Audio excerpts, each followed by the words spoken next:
When setting up my template to make sure it's in the right way, I just put that screw all the way through, which allows me to see my line on the ceiling. Pull that up. Now I know I'm in the right place.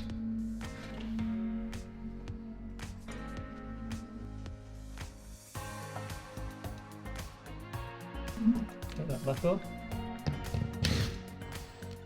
It's ready to be cut out. So I marked around my template, so I drew around that with a pencil, and now I'm just using the pad saw to cut it out.